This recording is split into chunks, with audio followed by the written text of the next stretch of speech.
విధాలుగా ప్రజలను ఇబ్బంది పెడుతూనే ఉన్నాడు రేవంత్ రెడ్డి. కాబట్టి అంటే అక్కడ మహిళా సంఘాల నుంచి కావచ్చు, అక్కడ విద్యార్థి సంఘాల నుంచి కావచ్చు, లేదా యువజనులకు సంబంధించిన విషయాలు కావచ్చు, అదేవిధంగా ఇంత గతంలో ఆర్టీసీ సంబంధించి ఉండొచ్చు, ప్రతి సమస్యని క్రియేట్ చేసి దాన్ని ఏదో రకంగా మసిపూసి మాయకాయ చేసే ప్రయత్నం చేస్తుంది. కాబట్టి దాన్ని ఎక్కడికక్కడ కట్టడి చేస్తూనే ఉన్నాం.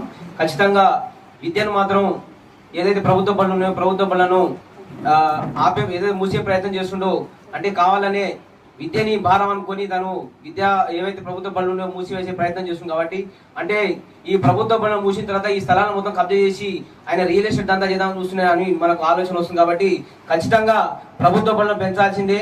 ఆ రూట్లలో మాదిరిగా చేసినటువంటి ఒక స్కూల్ చూపించి తెలంగాణ వ్యాప్తంగా అంటే కుదరదు. కాబట్టి ప్రతి డివిజన్లో, హైదరాబాద్ అయితే ముఖ్యంగా ప్రతి డివిజన్లో టీపీఎస్ స్కూల్ ఖచ్చితంగా రావాల్సిందే.